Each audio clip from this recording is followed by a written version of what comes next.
Chapter 6 of Athena the Wise from Goddess Girls. Third labor. When they broke through the clouds at the top of Mount Olympus, the academy loomed before them. It was a majestic sight, one that Athena never tired of. 5 stories high and built of polished white stone, MOA was surrounded on all sides by dozens of Ionic columns. Sculpted below a peaked rooftop were expertly chiseled low-relief friezes depicting famous scholarly feats of the gods and the goddesses. Awesome, isn't it? Said Hercules. Athena nodded. Yes, it is. Soon they'd be going inside and she'd lose her chance to find out about his next labor. She decided to try again. You've got to tell me what your next task is. I promise I won't get mad no matter what it is.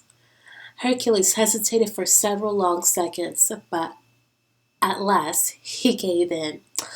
Oh, right. I have to capture one of Artemis's deers and show it to Eurystheus.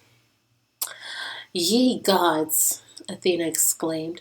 Like her 3 dogs to the white deer were special to Artemis. She'd had them as pets ever since 2nd grade. Zeus allowed the 4 golden horned deer to stay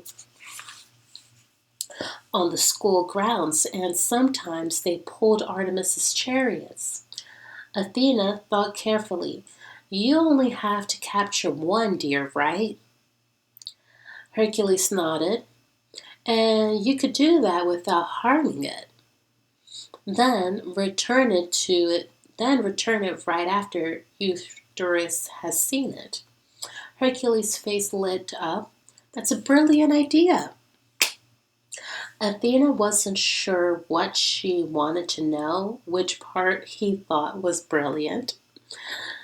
The returning it part or the not harming it part. He seemed a little too fond of his club for her liking. Okay, said Athena. I think we can nail that one. So, what's labor number 4? We, Hercules said, eyeing her. She nodded. The deer know me. I'll save it time if you let me help. Makes sense. Hercules reached under his pelt and took out his scroll list. Quickly, he unrolled and scanned it. Capture the Erymanthean boar, he read out loud. Athena sighed. Your cousin isn't very imaginative, isn't he? All these tasks seem to have the same pattern. Boring. Hercules shrugged. You don't get to pick your relatives. True, said Athena. A disloyal thought about her mother, the fly, flitted through her idea. Dismissing it, she said, First things first. The deer are usually grazing on the lawn behind the academy this time of the day. We'll ask Artemis's permission to borrow one of them if she lets us. We might have just enough time to show the deer to Eurystheus before nightfall. Raising an eyebrow, Hercules asked, Do you think she'll agree? I'll convince her, said Athena, trying to sound more confident than she actually was. After all, Artemis might just say no. They reached the granite steps that led up to the bronze doors of the academy. Wait here, Athena told him. I'll run upstairs and see if Artemis is in her room. Because of her problems with Orion, Artemis was still suspicious of Hercules. Athena figured she had a better chance of getting permission to borrow a deer if she asked alone. Good idea, Hercules agreed. Miss Hydra told me boys aren't allowed on the girls' floor. As he sat down on one of the steps to wait, Athena dashed up the steps, through the front doors, and up the marble staircase to the girls' dorms on the fourth floor. But when she knocked on Artemis's door, there was no answer. No dogs barked either, so she was obviously out. Athena tried Aphrodite's room next door. Hi, she said when Aphrodite opened up. Do you know where Artemis is? Peering into Aphrodite's room, Athena caught a glimpse of her neatly made bed. A plush red velvet comforter stitched with a pattern of little white hearts lay over it, and puffy, heart-shaped pillows had been placed just so, near the head. Aphrodite looped a wayward strand of her lovely golden hair behind the perfectly shaped shell of her ear.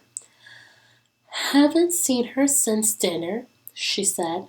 Then she eyed Athena closely. Where were you, by the way? We missed you.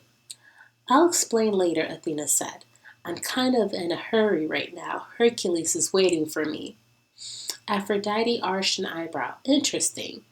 This has nothing to do with the boy-girl stuff, Athena protested quickly. Of course not, Aphrodite said knowingly. Athena sighed. Hercules' cousin wasn't the only one with a one-track mind, but where he was fixated at capturing creatures, Aphrodite was fixated on romance. See you later, she said, turning to go. Come by my room later, Aphrodite called after her. Maybe I can offer you some pointers. Maybe, said Athena, but I really don't need them, honest. She ran back down the hall and took the stairs two at a time, and to the main floor. She checked the cafeteria just in case Artemis was still there. But it was empty. Her stomach growled, and she realized she was starved. Hercules probably was too, since they'd both missed dinner. She grabbed a few apples from a bowl that the 8-armed octopus-like lunch lady kept filled for late-night snackers. Stuffing them into the pockets of her chiton, she headed out the door. Athena had only been gone for 10 or 15 minutes, but when she got back outside, Hercules wasn't sitting on the step where she left him.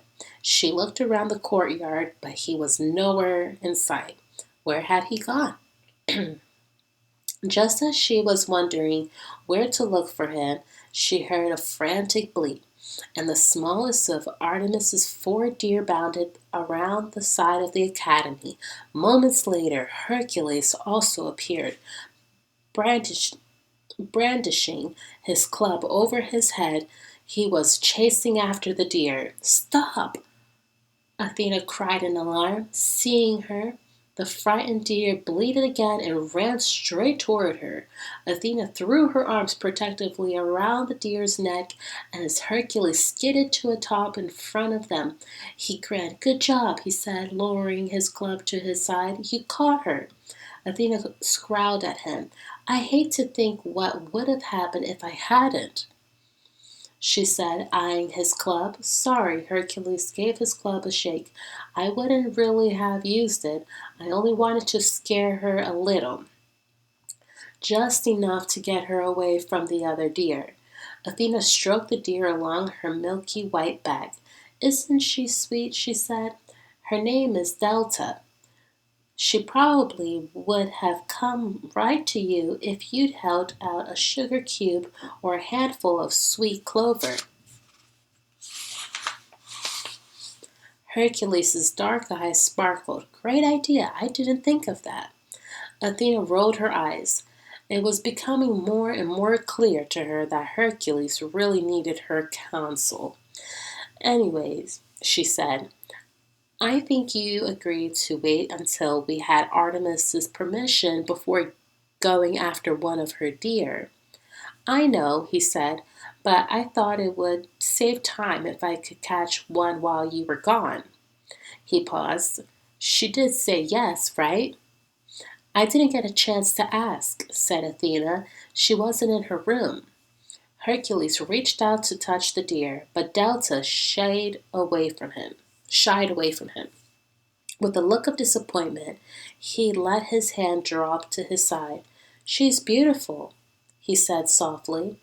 Athena nodded. Remembering the food she bought, she emptied her pockets. Here, she said, handing Hercules 2 of the apples.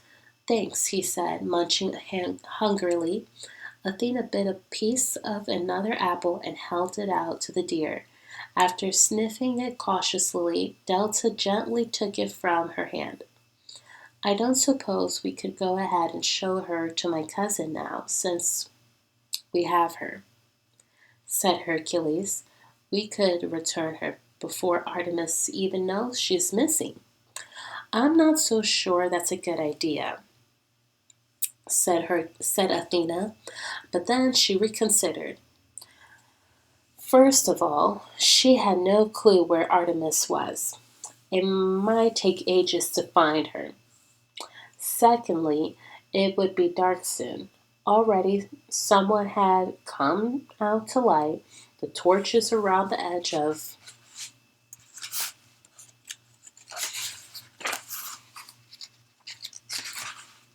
the courtyard, and Hercules had 9 labors to go. How far away does your cousin live? She asked, stroking the deer's nose. Not far, said Hercules, brightening. You know where that big market is that's halfway to Earth? The immortal marketplace Athena and her friends often shop there? Hercules nodded. He lives just south of it, so what do you think? All right, we'll go, said Athena after a moment. She felt guilty about not waiting to ask for Artemis's permission, but if they could accomplish this task now, they can move on to the board tomorrow. We'll get there faster with winged sandals, she said. There's a basket of them just inside of the main door. I'm on it, said Hercules. He ran to the granite steps and was soon back with 2 pairs. He handed a pair to Athena, and they both slipped theirs on. Whoa, shouted Hercules, wobbling in surprise as the sandal straps twined around his ankles. He quickly regained his balance. Then, before the startled deer could even bleat, he swept off his lion's cape and bundled her up in it, so that only Delta's head stuck out of the top. Swiftly, he tied the bundle to his club and slung it over his shoulders, as if the whole business weighed no more than a carton of nectar. The deer's eyes looked huge, but she didn't struggle. Athena hoped she wouldn't be too upset by the trip. Already the silver wings on the heels of Athena's sandals had begun to flap. She hovered just off the ground. Since you're mortal, you'll need to hold my hand to make the sandals work, she told him.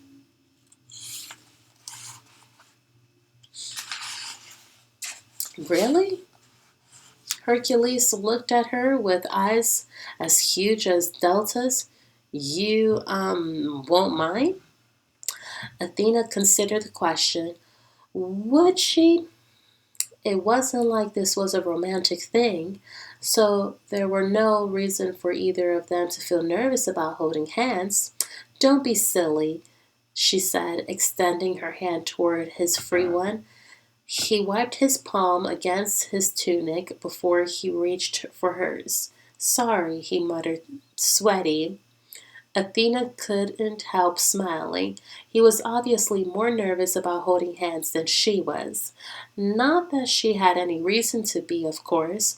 After some fumbling, they finally managed to link their fingers together and were off, skimming their way down the mountain, the sandals barely touching the ground as they whipped past boulders and trees. Hercules let out a whoop. Now this is the way to travel, he shouted above the wind. For a few seconds, dense clouds swallowed them up. By then, they ducked below the cloud line. Where to from here? Athena asked when the high-ceilinged crystal roof of the immortal marketplace came into view. Hercules pointed below and to the right. Head for Mycenae Hill. It's over there. Athena nodded. As they neared it, she saw that several stone houses clung to the hillside, their winged sandals slowed to a hover, and then gently touched down on a narrow road that wound around the hill. Unlinking hands, Hercules gestured to the house at the top, which was larger than all the rest. That's where my pipsqueak cousin lives.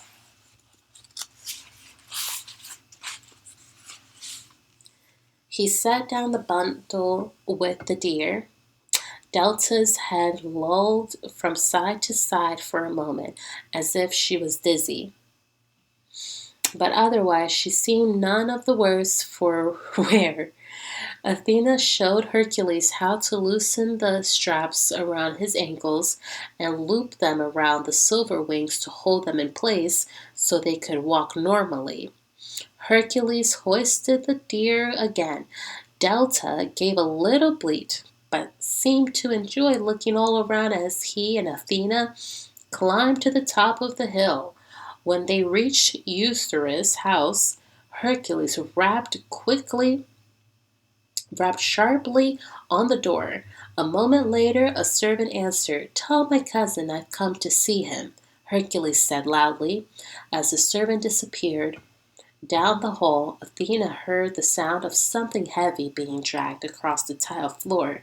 She and Hercules followed the sound to a large interior courtyard that was surrounded by columns on all sides.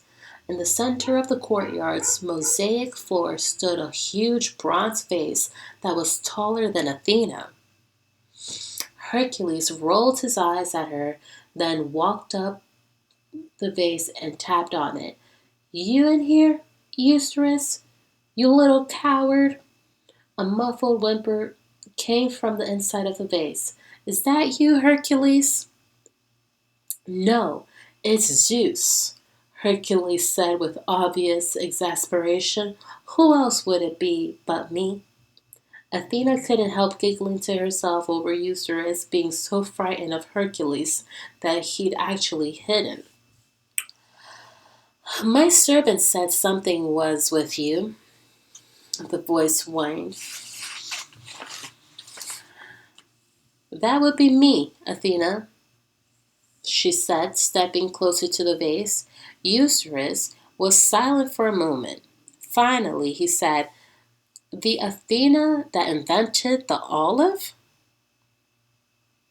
You got it, said Athena. Why don't you climb out so I can meet you? No thanks, said Eustace. And anyway, I don't like olives.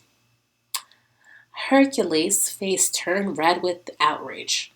You insolent twit, he roared into the mouth of the vase. Well, come on, came the vase voice. They're slimy and all dark and small like bugs. Show some respect, Hercules ranted. Don't you know you're talking to a goddess? Athena imagined Eustace cowering at the bottom of the vase. She laid a hand on Hercules' arm. It's all right, she said. Not everyone likes olives. Eustace was rude. but she was willing to overlook his behavior for now anyway. As if suddenly remembering the purpose of his visit, Hercules said gruffly, "I came to tell you I completed the second and third labors. The Hydra wouldn't be bothering the people of Lerna anymore. It can't," added Athena. "It's wrapped in its lair." A muffled grunt of satisfaction came from inside the vase, and Artemis's deer. Hercules lifted the bundle up so that Eustace could see the white deer with the golden horns. Startled Delta bleatly. "Help!" yelled Eustace. "Keep it away from me!" Hercules glanced at Athena with a look that said clearly, "You see what I have to put up with?" Then he placed the bundle back over his shoulder. "Bye, Eustace," he said. "We'll see ourselves out."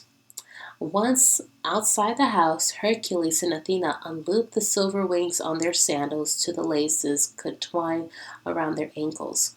Holding hands again, they raced through the darkness back the way they'd come. Curling up inside the bundle, the little deer settled down for the ride, like a contented baby on its mother's back. They had just cleared the clouds when someone called, "Hercules! Athena!"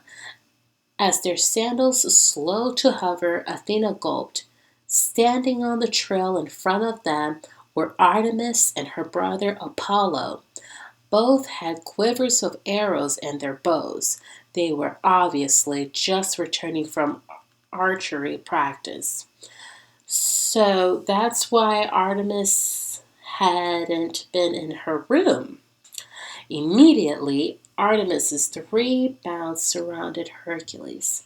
They leaped up, bracing themselves against his legs to sniff on the bundle on his back. "What have you got there?" Artemis asked curiously. Before Athena could reply, Delta popped her head out. "Happy to see Artemis," she bleated with joy. Dumbfounded, Artemis glanced from the deer to Athena. We can explain," Athena said hastily as Hercules undid the bundle and let the deer escape. Delta ran to Artemis, who threw her hands around the deer's neck. She glared at Athena and Hercules. "I certainly hope so." Hastily, Athena exclaimed about Hercules' labor and the time crunch he was under to finish them. "We planned to ask your permission, but we couldn't find you." She lowered her head. "I know it was wrong, and I'm really sorry." Artemis's expression had softened while Athena spoke. "Well, I guess it's okay. I accept your apology," she said, but her gaze hardened again as she turned toward Hercules. "And how about you? Don't you have anything to say to me?" Hercules stuttered. He poked at the ground with the tip of his club. "No harm done, I guess, right?" Athena could have told him it was the wrong thing to say. Artemis stiffened, and even Apollo, who liked Hercules, was frowning. Ignoring Hercules, Artemis stared at Athena. "Maybe you should be more careful about your choice of friends." "Oh, hey, wait a second," said Hercules. "If you're going to be mad at someone, it should be me." "I am mad at you, you big lunk," Artemis exclaimed, throwing her arms wide.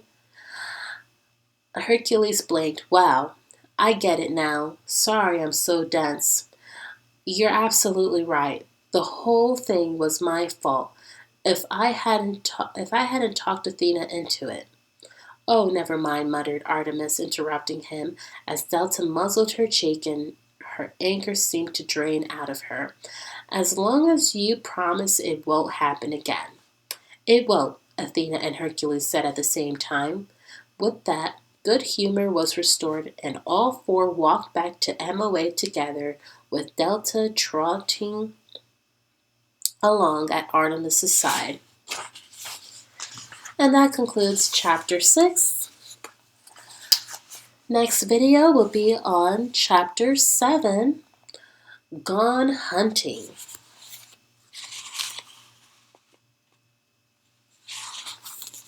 Thank you so much for watching today's video of Goddess Girls, Athena the Wise. If you're enjoying this series, make sure to give it a thumbs up, as I will be reading a few more books in the Goddess Girls. Until next time, my beautiful dolls and princesses, I hope you ladies have a wonderful rest of your day or night, whatever time you are watching this. And adios, goodbye, ciao.